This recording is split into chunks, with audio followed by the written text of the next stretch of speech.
So in the entertainment industry, but in a lot of industries that deal with drawing characters, we use 8 heads proportions rule. So perhaps you guys like measurements, I'm not sure, but this is very measurement orientated. So the 8 heads rule I'll show you here is using the head as our primary measuring instrument.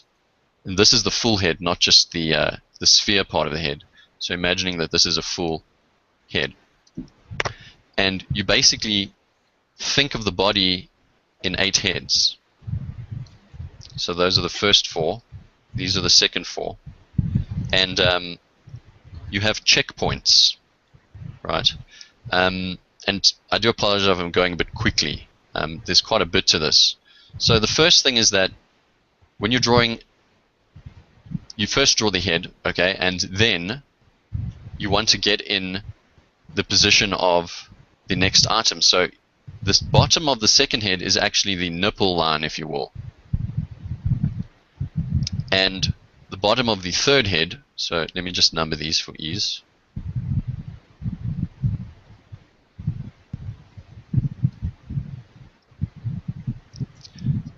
Is basically the belly button, right?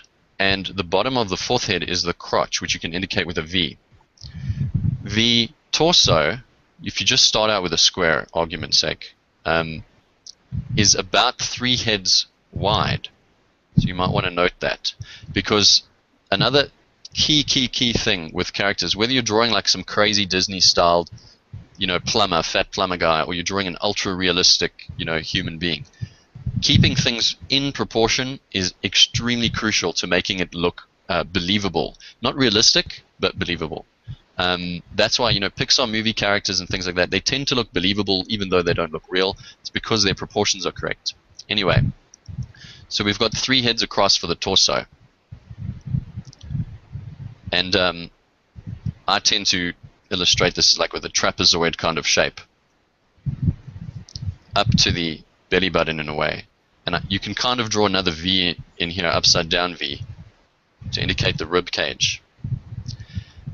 Then at the crotch area, this is actually the pelvis, which if you're looking at this from a side view, you'd the simplified form of it is sort of 2 ellipses, because the real world pelvis, it looks something like this. It's got a bowl shape to it. So it kind of goes like that, and then the tailbone comes in here. It's a bunch of holes and things.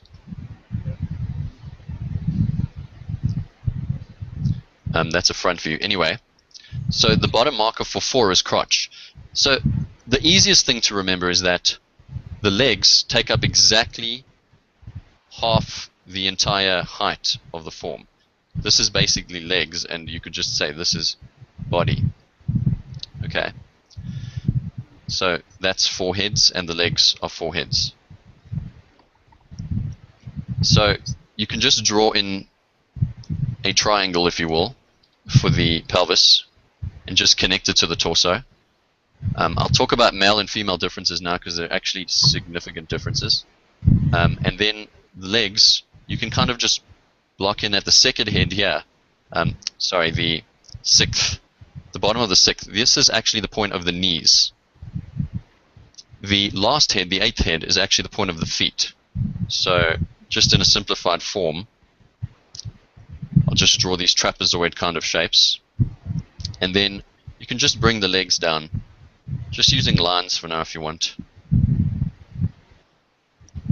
And I'll clarify this. I'll draw on top of this just now with some form, just to give it a nicer, easier to read look. And then the arms, you might notice if you stand up, and I mean you're the best measurement as well for yourself. The arms extend down. The elbows are actually at the similar point to where the belly button is over here, just at the bottom of the 3rd head. So the elbows sort of come down like that, and then the forearm comes down to about just below the pelvis, where you can attach the hands. Simplified form here. So let me just clarify this. I'm going to draw with red. So the first part is the character's main head. And we know we measure that same size, that same general size, down 8.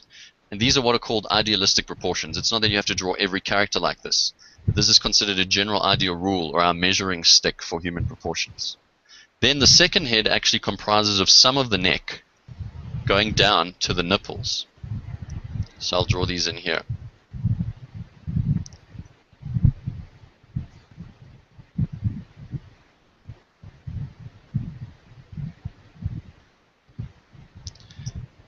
The arms, of course, extend down first to the third head over here by the belly button.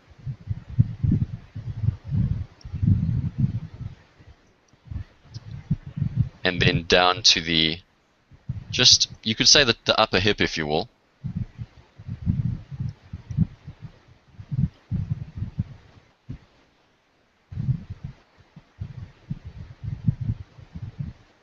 And then the crotch is at the bottom of the fourth head marker. I'm actually going to just draw the heads in there so we can see them a lot easier. They're in green.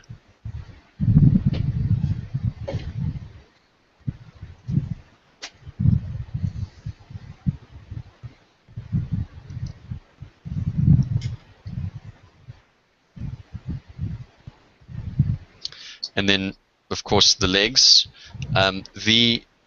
The thigh is actually somewhat longer than the bottom of the leg.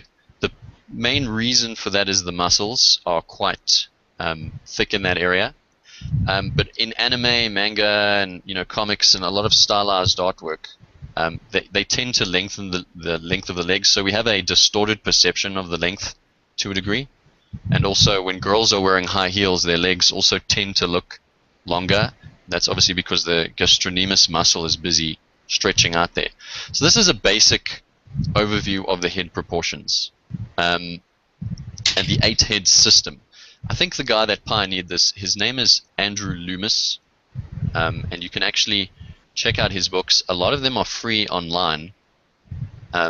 He was an American illustrator, I think in the 30s and the 40s, but he basically pioneered the fundamentals of comic illustration to a degree, because pretty much everybody uses his rules of proportion for measuring out character heads and stuff, and character heights and body proportions.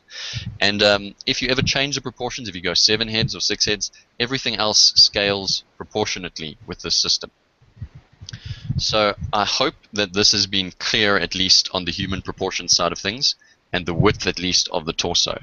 I definitely would recommend doing additional studies into proportions, because you probably won't get this the first time, but just keep these rules in, and if you learn this off by heart, you're onto a good start.